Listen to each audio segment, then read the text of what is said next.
എല്ലാവർക്കും ജസീസ് മാജിക് കിച്ചണിലേക്ക് സ്വാഗതം. ഞാൻ ഇന്ന് ഇവിടെ തയ്യാറാക്കാൻ പോകുന്നത് ഒരു അറബിക് റൈസും ഒരു ചിക്കൻ ഗ്രില്ലുമാണ്. ഒരു ടർക്കിഷ് റൈസിൻ്റെ റെസിപ്പിയും ചിക്കൻ ഗ്രില്ലുമാണ്. അപ്പോൾ ഇപ്പോഴത്തെ ലോക്ക്ഡൗൺ ഒക്കെ ആയതുകൊണ്ട് എല്ലാവർക്കും പുറത്ത് പോയി സാധനങ്ങൾ അധികം വാങ്ങാൻ ബുദ്ധിമുട്ടായിരിക്കുമല്ലോ. അപ്പം നമ്മളുടെ വീട്ടിൽ തന്നെ കാണുന്ന ഇൻഗ്രീഡിയൻസ് വെച്ച് തയ്യാറാക്കാൻ പറ്റിയ ഒരു അറബിക് റൈസും ചിക്കൻ ഗ്രില്ലിൻ്റെ റെസിപ്പിയാണ്. അപ്പോൾ എല്ലാവരും ഇതിനൊന്ന് ട്രൈ ചെയ്ത് നോക്കണം. അപ്പം നമുക്ക് റെസിപ്പിയിലോട്ട് കിടക്കാം.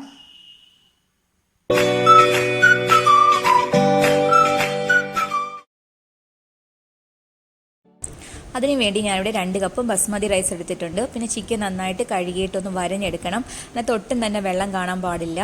ഇനി നമുക്ക് ചിക്കനിലേക്ക് പുരട്ടാനുള്ള അരപ്പെടുക്കാം. ഞാനിവിടെ 2 ടേബിൾ സ്പൂൺ കാശ്മീരി മുളക് പൊടിയാണ് എടുത്തിരിക്കുന്നത്.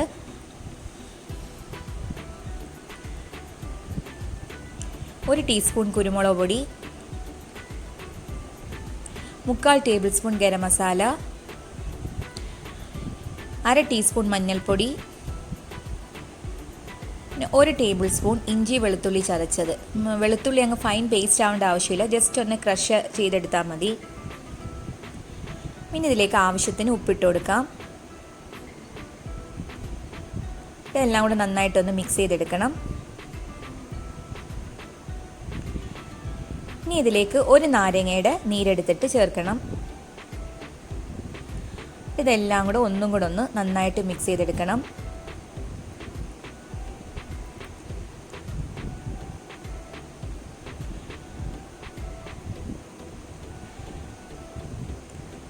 ഇനി ഇതിലേക്ക് 2 ടേബിൾ സ്പൂൺ ഓയിൽ ചേർത്ത് കൊടുക്കാം. ഏതെങ്കിലും നല്ല വെജിറ്റബിൾ ഓയിലോ ഒലിവ് ഓയിലോ ഏത് ഓയിലായിരുന്നാലും കുഴപ്പമില്ല.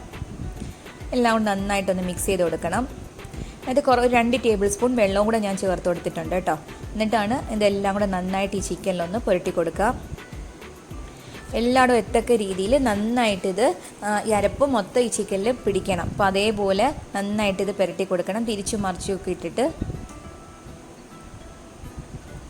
ഇതിപ്പോൾ നമ്മൾ തലേന്ന് രാത്രി ചെയ്ത് വെച്ചിട്ട് പിറ്റേന്നെടുത്ത് ഇങ്ങനെ ഗ്രില്ല് ചെയ്താലും നല്ല ടേസ്റ്റാണ്. കുറഞ്ഞത് എത്രത്തോളം 2-3 മണിക്കൂർ പുറത്തിരിക്കുന്ന റെസ്റ്റ് ചെയ്താൽ വെച്ചിട്ട് പിന്നെ ഇത് ചെയ്താലാണ് കുറച്ചുകൂടെ ഈ അരപ്പൊക്കെ ഈ ചിക്കനിലൊക്കെ ഒന്ന് പിടിച്ചിട്ട് നല്ലൊരു ടേസ്റ്റ് ആവുന്നത്.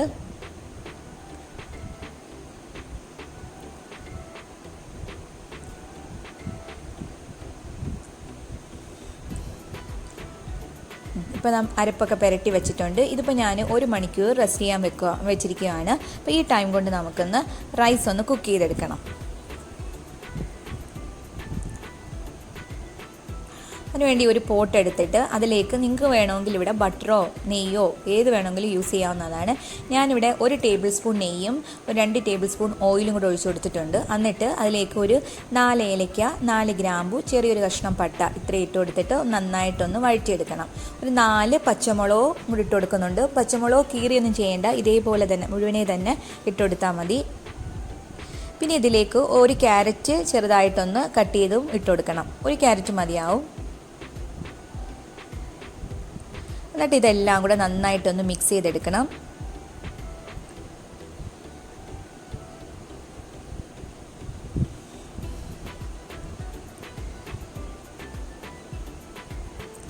എന്നിട്ട് ഇത് മസാലയൊക്കെ ചേർത്തിട്ടുള്ള ഒരു റൈസാണ് കേട്ടോ, വെറും പ്ലെയിൻ ആയിട്ടുള്ള റൈസല്ല.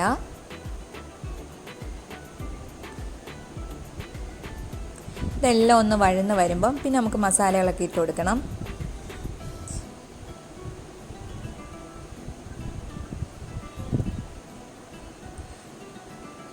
ക്യാരറ്റൊക്കെ നന്നായിട്ട് വഴന്ന് വന്നിട്ടുണ്ട്. ഇനി ഇതിലേക്ക് 1 ടീസ്പൂൺ മഞ്ഞൾപ്പൊടി ഇട്ട് കൊടുക്കാം, 1 ടീസ്പൂൺ കുരുമുളക് പൊടി, പിന്നെ ഒരു 1/2 ടീസ്പൂൺ ചില്ലി ഫ്ലേക്സ്. എന്നിട്ട് ഇതെല്ലാം കൂടി ഇട്ടിട്ട് വീണ്ടും നന്നായിട്ടൊന്ന് വഴറ്റിയെടുക്കണം. ഈ പൊടിയുടെയൊക്കെ റോസ് സ്മെല്ലൊന്നും മാറുന്നത് വരെ. ഇപ്പോൾ ഈ പൊടികളൊക്കെ ഇടുമ്പോൾ നല്ല ലോ ഫ്ലെയിമിലായിരിക്കണം. ഇനി ഇതിലേക്ക് 1 ടീസ്പൂൺ ഗരം മസാലയും കൂടി ഇട്ട് കൊടുക്കാം. ഈ ഗരം മസാലയൊക്കെ ഇട്ട് ഇത് നന്നായിട്ടൊന്ന് വഴന്ന് വരുമ്പോൾ തന്നെ നല്ലൊരു സ്മെല്ലാണ് കേട്ടോ. ഈ ആവശ്യത്തിന് ഉപ്പിട്ട് കൊടുക്കാം.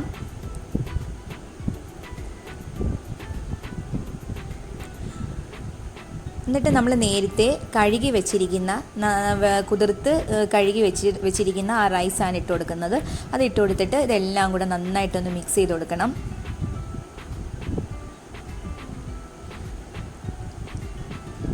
ഈ പൊടികളെല്ലാം ഈ ചോറിനകത്ത് നന്നായിട്ടൊന്ന് മിക്സ് ആവണം.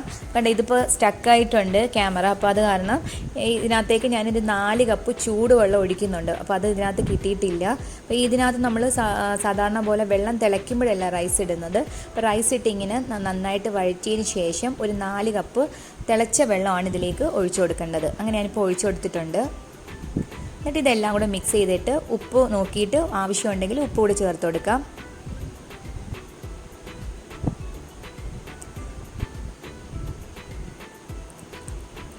എന്നിട്ട് എല്ലാം കൂടെ ഒന്ന് മിക്സ് ചെയ്തതിന് ശേഷം ഒന്ന് അടച്ച് വെച്ചിട്ട് ഇതൊന്ന് നല്ലൊരു തിള വരുമ്പോൾ പിന്നെ ഒരു ലോ ഫ്ലെയിമിലാക്കി വെച്ചിരുന്നാൽ മതി.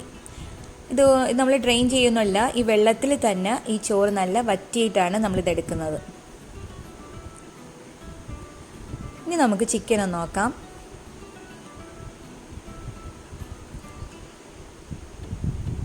ചിക്കൻ ഇനി നമുക്ക് ഗ്രില്ല് ചെയ്യാൻ വേണ്ടി വെക്കണം. അപ്പോൾ അതിന് മുമ്പ് ഇതിൻ്റെ ആ 2 ലെഗില്ലേ, ആ 2 ലെഗ് കൂടി ഇങ്ങനെ പിടിച്ചിട്ട് നല്ലൊരു കട്ടിയായിട്ടുള്ളൊരു ടോയിൻ കൊണ്ടിട്ട് ഒന്ന് കെട്ടിവെക്കണം.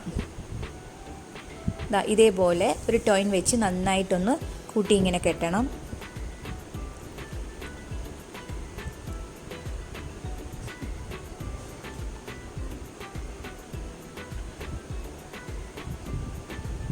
ഇനി നമുക്കിത് ഗ്രില്ല് ചെയ്തെടുക്കാൻ വേണ്ടിയിട്ട് ഇതുപോലൊരു സ്റ്റിക്ക് എടുക്കുക. എന്നിട്ട് അതിൻ്റെ ഉള്ളിലേക്ക് ഇങ്ങനെ ചിക്കൻ ഇങ്ങനെ കടത്തി ഇപ്പുറത്തോട്ട് ഇങ്ങനെ എടുക്കണം. കണ്ടോ ഇതേപോലെ. ഇതിൽ 2 നീഡിൽ പോലെ ഉണ്ട്. ആ രണ്ട് നീഡിലും അപ്പുറവും ഇപ്പുറവും വെച്ചിട്ട് അത് രണ്ടും ഈ ചിക്കനിൽ ആ ഫ്ലഷിലേക്ക് ഉള്ളിലോട്ട് ഇങ്ങനെ കയറ്റി കൊടുക്കണം. അപ്പോൾ ഇതിപ്പം ഇല്ലാത്ത ഈ റോട്ടിസറോ സ്റ്റിക്ക് ഇല്ലാത്തവരാണെങ്കിൽ സാധാരണ ബേക്കിംഗ് ട്രേക്കകത്ത് വെച്ചിട്ട് ഇങ്ങനെ ഗ്രില്ല് ചെയ്തെടുക്കാവുന്നതാണ്. ഇതേപോലെ കണ്ടോ ഇതേ. വന്നിട്ട് ഈ 2 സ്ക്രൂ ഉണ്ട്, ആ സ്ക്രൂ വെച്ചിട്ട് ഒന്ന് ടൈറ്റ് ചെയ്ത് കൊടുക്കണം. എന്നിട്ട് ഇത് ഓവനിൽ വെച്ച് കൊടുക്കുക. ഞാനിപ്പോൾ ഒരു 200 ഡിഗ്രിയിൽ 10 മിനിറ്റ് പ്രീ ഹീറ്റ് ചെയ്ത ഓവനിൽ. അപ്പോൾ ഞാനൊരു 50 മിനിറ്റ്സ് ആണ് വെച്ചിരിക്കുന്നത്. ഒരു 50 to 1 hour ആണ് ഇതിൻ്റെ ടൈം. ഇനി നമുക്ക് റൈസ് നോക്കാം. റൈസ് നല്ല റെഡിയായി വന്നിട്ടുണ്ട്. വെള്ളമൊക്കെ വറ്റി നല്ല പെർഫെക്റ്റ് ആയിട്ട് വന്നിട്ടുണ്ട്. ഇനി നമുക്കിതിൻ്റെ ഫ്ലെയിം ഓഫ് ആക്കാം. ഇതിപ്പം ഓവൻ ഇല്ലാത്തവരാണെങ്കിൽ ഇതുപോലത്തെ പോട്ടിൽ വെച്ചിട്ട് ലോ ഫ്ലെയിമിൽ ഗ്രില്ല് ചെയ്തെടുത്താലും മതി. ചിക്കനും റെഡി ആയിട്ടുണ്ട്. ഇതൊരു 50 മിനിറ്റ്സ് എടുത്തേട്ടോ ഇത് ഗ്രില്ല് ചെയ്ത് വരാൻ വേണ്ടിയിട്ട്. ഇനി ഇത് നമുക്ക് ഈ സ്റ്റിക്കിൽ നിന്ന് മാറ്റിയെടുക്കാം. എന്നിട്ട് ഈ 2 സൈഡിലും നമ്മൾ ആ ടോയിൻ വെച്ച് കെട്ടിയിരുന്നില്ലേ, അപ്പോൾ അത് ഞാൻ അഴിച്ചു കൊടുത്തിട്ടുണ്ട്. കണ്ടോ വളരെ ടേസ്റ്റി ആയിട്ടുള്ള ഗ്രിൽ ചിക്കനും റൈസും റെഡി ആയിട്ടുണ്ട്. എല്ലാവരും ഒരു ട്രൈ ചെയ്ത് നോക്കണം, വളരെ ടേസ്റ്റാണ്. അപ്പോൾ അതിൻ്റെ കൂടെ ഒരു ഡിപ്പായിട്ട് ഞാൻ മയണൈസാണ് എടുത്തിരിക്കുന്നത്. അതിലേക്ക് കുറച്ച് ചില്ലി ഫ്ലേക്സും ഇട്ട് കൊടുത്തിട്ടുണ്ട്. നല്ലൊരു ഡിപ്പാണ് കേട്ടോ ഇതിൻ്റെ കൂടെ കഴിക്കാൻ പറ്റിയ. അപ്പോൾ എല്ലാവരും ഒന്ന് ട്രൈ ചെയ്ത് നോക്കുക, അതിൻ്റെ ഫീഡ്ബാക്സൊക്കെ ഒന്ന് അറിയിക്കുക. ഇൻഷാ അല്ലാഹ് പുതിയ റെസിപ്പിയുമായി നമുക്ക് വീണ്ടും കാണാം. താങ്ക്